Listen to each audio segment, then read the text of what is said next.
Hey everyone, thanks for learning to play games. My name is Lance, and in today's video I'm going to be taking a look at a brand new expansion currently on Kickstarter for Deliverance. This one is Council of the Fallen and is the latest expansion by Lowen Games. It is a 1 to 4 player game that takes roughly 1 to 2 hours to play, and is a fully cooperative game where all the players are working together to accomplish whatever goals they have for the mission that they've selected. And the game itself can be played in 3 different ways. You can play it as a campaign. There's a brand new campaign included in this expansion that takes you through, I believe, roughly 14 different missions. You're also going to have the skirmish mode, which is the one-off mode where you're going to be randomly generating different minions you're going to be facing. Once you've eliminated all them, you'll enter into the second mode where you're going to be facing off against a random demon prince. And if you're able to bring the demon prince down, then you have won the game. The third way you can play are different scenarios that are going to be a mix between a campaign game and a scrimmage game, where they're going to have a little bit more narrative and story along with them. And these are going to actually be released quarterly by Lowen Games that are going to continue to support this game for years to come. And in the original game, they've already released a number of these quarterly, and these are going to be available on their website if you want to check some of those out as well. They're pretty neat.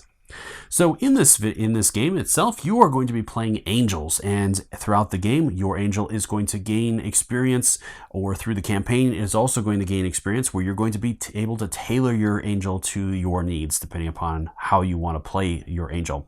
And each angel is going to have a number of different talents that will allow them to have all kinds of new abilities. They can get heavenly items that are going to give them all kinds of different gear that they'll be able to use throughout the different games. And each angel also has their own abilities on their card that make that angel unique and play very differently. Some angels are more offensive, some angels are more defensive, some are more about supporting the roles of the players, and all kinds of other things. So you have a ton of replayability with each angel that you have, as you're going to see here in a little bit. Now, of course, you have to go against the forces of darkness, and they are many. So there's going to be different minions that you're going to be facing off against, and this expansion introduces brand new ones that you can mix and match with the original ones from your base game. You're also going to have brand new demon princes that you're going to challenge, and all kinds of other stuff. And so throughout the game, as you play through, again, you're going to be facing off against the forces of darkness, trying to overcome them to save this small town and rescue its inhabitants and the different saints that are out there. So in this video, I'm going to take you through the main features of the game, showing you all the different features and what this game is all about, and also showing you a couple of sample turns to give you a better idea how this one plays. As always, if you find my videos helpful, if you like what I do, please consider hitting that like button and subscribing to my channel. It's one of the easiest ways you can support channels like mine so we can continue to grow, be able to produce this content. If you want to get notified anytime I drop new videos, as I'm constantly dropping new crowdfunding videos, teaching videos, playthroughs, unboxings, and others, hit that notification bell, and I'll let you know whenever I drop some new stuff.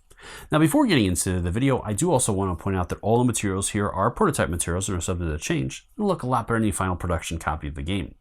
I also did a couple of other videos for this one. If you'd like to check out the scrimmage mode, I'll have a link up in the top corner to that one where I covered that in the original game. I also did another video for this game, or this expansion, that covers the first mission in the new campaign. So if you want to see how that plays a little bit differently, you can check that video out as well.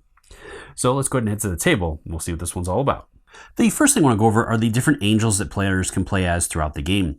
And each angel is going to have its own dashboard that'll list all of its different abilities on it, as well as slots for its different traits.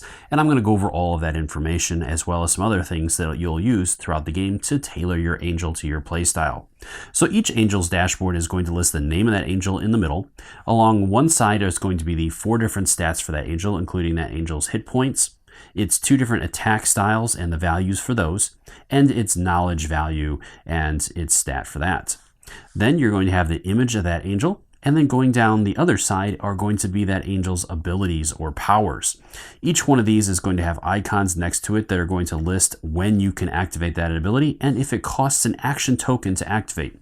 Some abilities are going to have the little hourglass with the wings on it. Those are to activate that ability with that is a free action, so it doesn't require one of your action tokens. So with Prowl, I can activate that one time for free during my turn. And then any other time I want to activate that ability, it's going to cost me an action token. Then each of the abilities is going to give you a definition of how to use it and what it does. Some abilities are going to also give you courage tokens, and others will require you to spend courage tokens to activate them.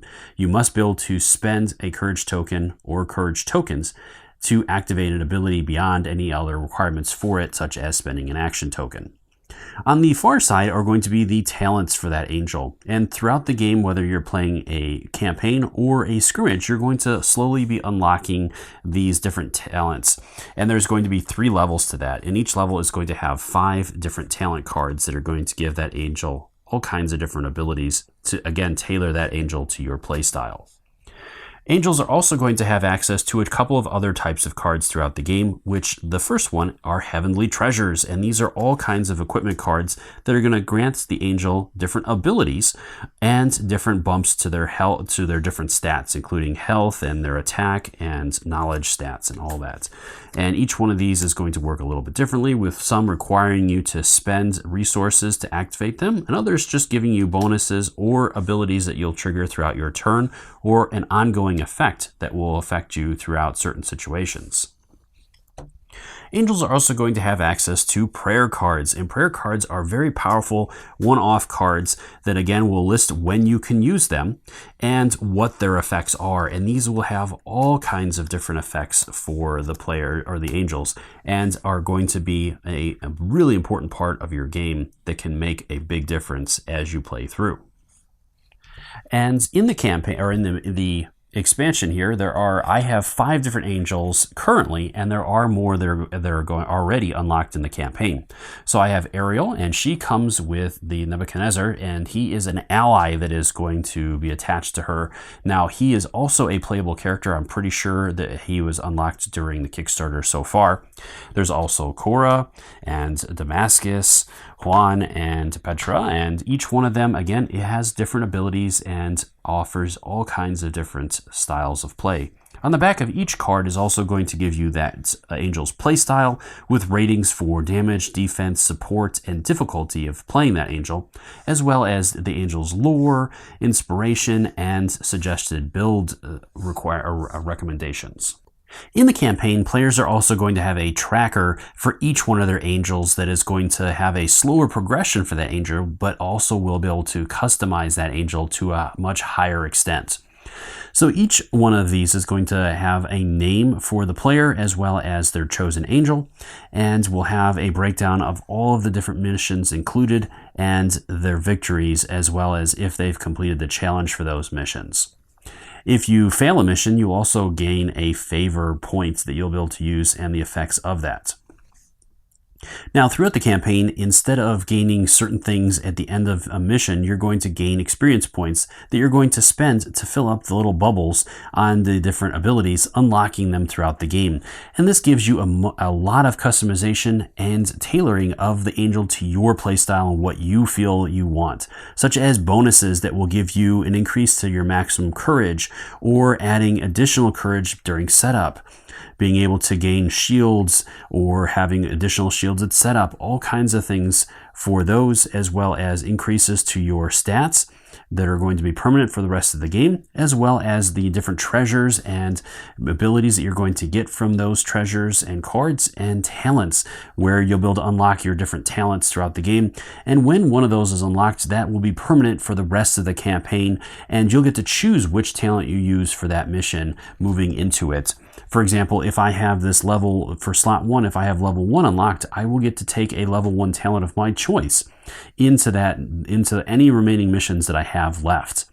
And then I can build these up so that I can unlock a level 2 trait for my first slot, or a level 3 trait for my first slot, slowly working my way up into some of those other areas, getting higher and higher cards, and having more of those cards available to my players or my angel as I go on.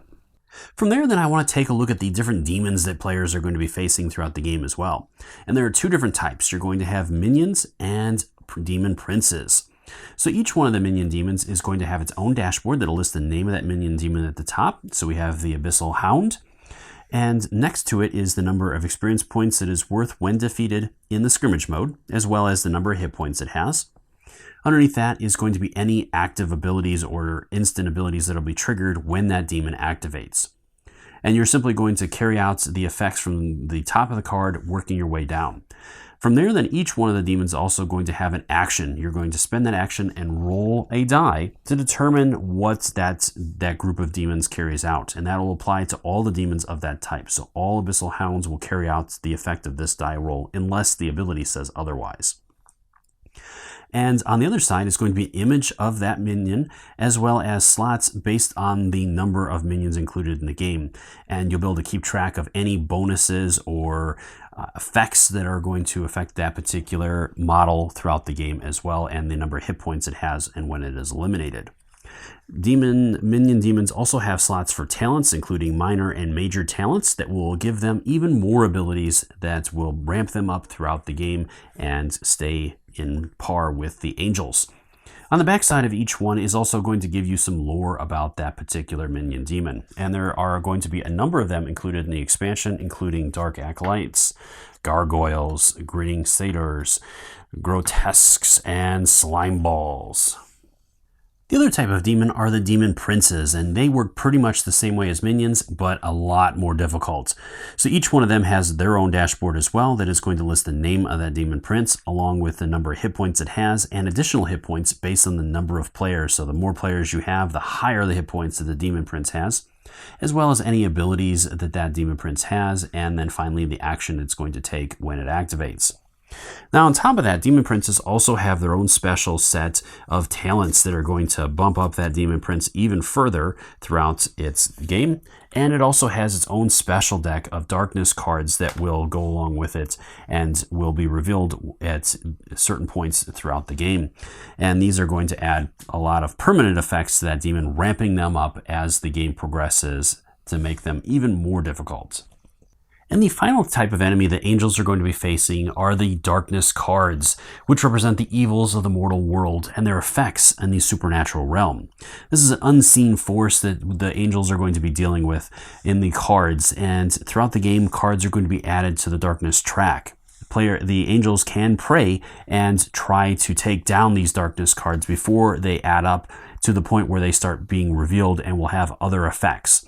Each one of the darkness cards, when revealed, is going to have a name at the top of the card and icons that will signify what effects that different darkness card has.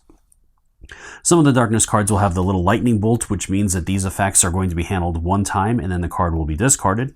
Others will have ongoing effects that will be triggered either at the beginning during the darkness phase or at certain points whenever players are triggered, or will have ongoing permanent effects that will affect the players in different ways. Other cards are going to have a combination of these symbols, which means that you are going to resolve the card when it is time to resolve darkness cards, but it will not be discarded and will stay in effect throughout the different rounds until it is taken down. Darkness is a force that players are going to have to navigate throughout the game, spending and taking prayer actions to be able to hopefully take down darkness cards and remove them from the darkness track. And this is an important part of the game that players are going to have to manage and balance, and not just focus on taking down demons that they're fighting against, but also handling the darkness that is threatening to overtake them. And the last thing I want to do is put everything together and show you a sample turn to give you a better idea how this game plays. So for this example turn, I'm using Yoann and Petra, and for this example, I just laid out a couple of tiles, so this is not a scenario or anything with that. And so I put out a couple of different enemies to show you how that all works. So I have a Dark Acolyte out and a Gargoyle, and I put a couple of the different saints out as well, and right now they are attested, so they are not happy and being plagued by torment. So as the angels, we're going to see how this all works. So each round is going to be broken down into a couple of different phases. The first phase is going to be the refresh phase, where you're going to refresh all of your action tokens on all of your angels, as well as all the minions that are out on the initiative track. Next, you're going to resolve any events. If you're playing in a scenario or in a campaign, there might be events that you might have to resolve at this point. And also if you have anything that is triggered at the beginning of the round. From there, you're going to move into the darkness phase, and during the darkness phase, you're going to be placing a darkness card on the darkness track per angel that is out there. So currently we're playing with 2 angels, so I'm going to add 2 darkness cards. In certain situations, you're also going to be adding darkness cards for each one of the saints that is oppressed at this point. So in this example, I would add 2 additional darkness cards. And normally that is not going to happen at the beginning of a game. Now, another important thing with the darkness track, as it fills up, so let's go ahead and say that, for example, I had to add 2 more darkness cards for some reason. I would add 1 additional darkness card, and now that the track is full, I would reveal 1 darkness card starting on the left and working my way across.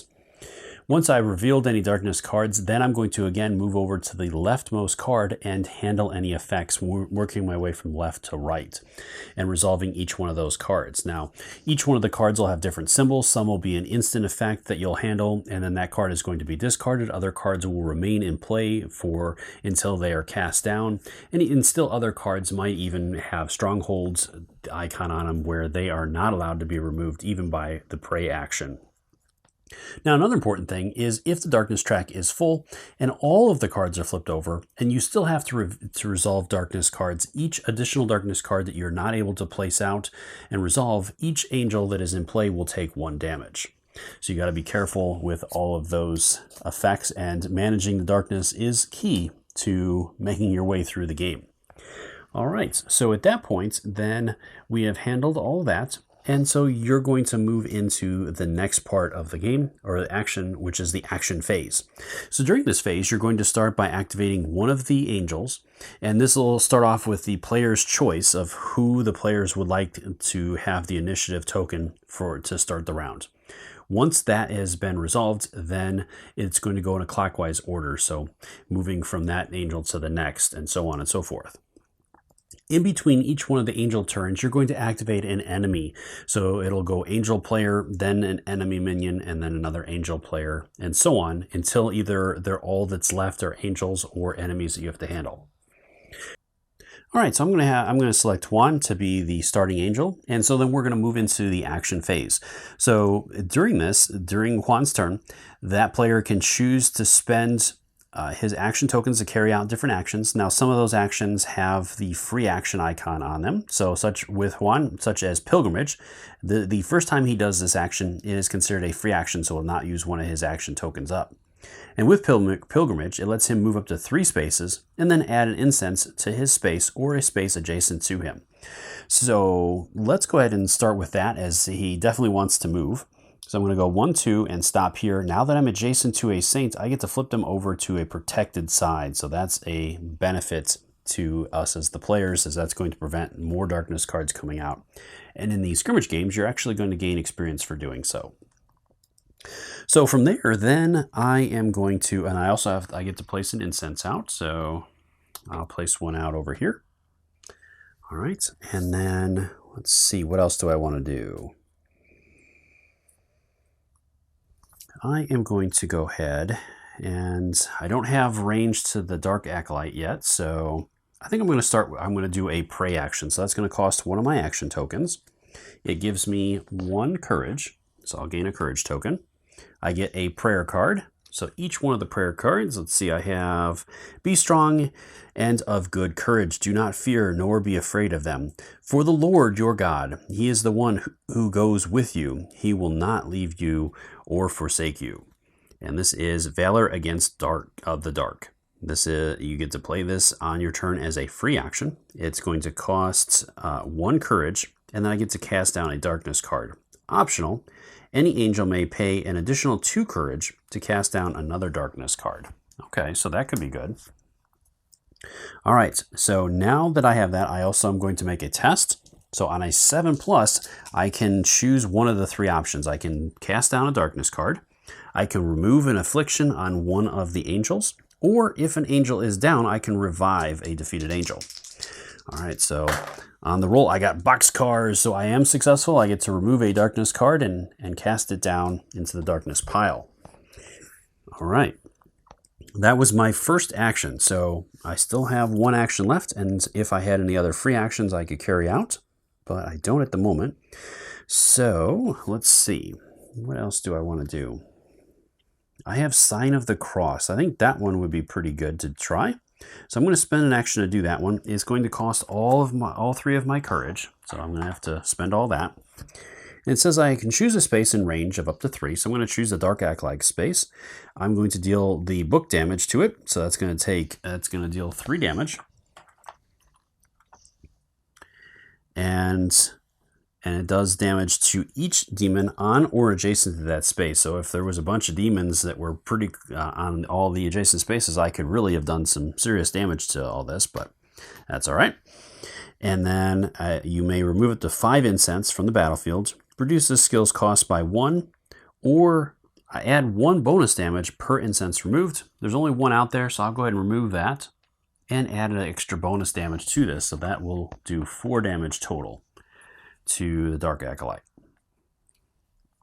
All right, and that is all of that. I don't have any more courage, otherwise I could activate this, but as that is a free action, but I don't, so that is all I can do for Yoann's turn. So this is going to pass to the next angel in clockwise order, and it's going to move into the enemy's turn with the Dark Acolyte taking its turn. So I'll flip its token over to represent that it is gone, and I'm going to handle its effects. So again, each one of the different minions is going to have certain things that it's going to carry out, starting at the top and working its way down. So the Dark Acolyte has the Dark Aura. So each state must move 2 spaces towards the nearest Dark Acolyte. So it's going to move there. This one will move 2 spaces there. And then it says, then angels adjacent to the Dark Acolyte must move 1 space. I don't have any angels currently adjacent to the Dark Acolyte, so I don't have to worry about that. And then as an action, it's going to roll 1 die, and then all Dark Acolytes would handle this effect. All right, and I rolled I don't know what I rolled, so let's go ahead and roll again. I rolled a 6, so it is the Acolyte's Devotion. So the Dark Acolyte gains 3 shields, so it did not like taking all that damage, so it is going to gain 3 shields. And if the Dark Acolyte has at least 1 shield, it uses the Vampiric Blast instead. So it starts by getting defense, and then after defense, then it'll start dishing out some damage at this point. All right, so that is the end of the Dark Acolyte's turn. So then again, it moves back over to the players to go. So it's going to be Petra's turn, so she's going to go next. And she was really hoping to work on that Dark Acolyte, but man, with those shields on, that's a tough nut to crack there. All right, so with her, I have Snowdrift that lets her move up to 2 spaces, so I'm going to go ahead and start with that. So it's going to move her up so that she is adjacent to the Dark Acolyte. And moving through a Squall with this skill grants 2 bonus movement. So I did not move through a Squall, and that is one of her abilities, is that she gets to place these out, and those will give her all kinds of different bonuses. So from there, that was a free action for the first time I do it. And then I do have, let's see, Blizzard is also free. I can place a Squall adjacent to a space in range, and then if more than 3 Squalls on the battlefield, I remove 1. It is going to cost me a courage to do that, but it is a free action. And then it says, let's see what else I have. I have Ice Spike, so I can deal the hammer damage to a demon, add the sword bonus damage if you calculate range through a Squall when targeting your thing. Okay, so that would be pretty good. So let's go ahead and start by doing the Blizzard. So I'm going to spend a courage and place a Squall out. So I'm going to place that between the 2 of us so that I can maximize the bonus here. And then and then I'm going to go ahead and spend my first action to do Ice Spike. So I'm going to deal 1 damage to the demon, and then I can add my sword bonus damage if I calculate range through a Squall when selecting your target, which I am. And I get a courage for that as well. And so I'm going to be doing 3 damage to the Dark Acolyte. So that is going to remove all 3 shields, as I have to get through her shields first. So unfortunately, I didn't do any damage to her this turn, but I do have 1 action left, so I could do this again and almost take her down. So I think I'll do that. So that is going to put her up to 7 damage. So she is going to take 7. So she's got 1 hit point remaining. So maybe next turn I'll be able to finish her off. All right, and that is the end of that angel's turn, as I don't have anything else at the moment that I can do. It is going to move over to the Gargoyle. So the Gargoyle is going to go next. And so the Gargoyle has pellet casting. Each Gargoyle moves adjacent to the nearest barrier. Nearest barrier. 1, 2, 3, 4. 1, 2, 3, 4, 5. So Nearest barrier, well, actually it's one of these. So it'll move next to that. And then it says, and then adds a blight to an adjacent space. So we'll add one right there. Okay. And then it's going to roll. And it's a 6. So it's abduct. The furthest angel from the gargoyle is dealt 2 damage and gains blight, and then place that angel adjacent to the gargoyle's space. So 1, 2, 3, 4, 5, 6, or 6. So it's tied. So it's up to us as the players to choose. So I'm going to have Yoann take it, and it says that the gargoyle deals 2 damage to 1, so he's going to take 2. He's going to gain a blight token, so I'll place a blight token on his character card, and then place the angel adjacent to the gargoyle's space. This does not count as movement, so I'll place him here, which actually works out. As he's adjacent to the saint, he flips him over immediately. All right, that is all of that, and that is the end of the gargoyle's turn. So at this point, now that all of the heroes, or all the angels, and all of the different minions have activated, that is going to be the end of the round. And so at this point, you would handle any effects for that. Depending upon which mode you're playing. If you're playing scrimmage, then you could get some experience points you could spend. If you're playing in a campaign, you'd simply start the next round with the refresh phase. Well, I hope you found the video helpful in learning more about this game and deciding whether or not this is one you want to add to your collection. As always, if you have any questions or comments, please post those in the comment section below and I'll do my best to answer them. Or swing by the Kickstarter's comment section and drop any questions you have there as well. I'm sure the creator would love to hear from you and is more than happy to answer any questions you have. Until next time, I'll see you later.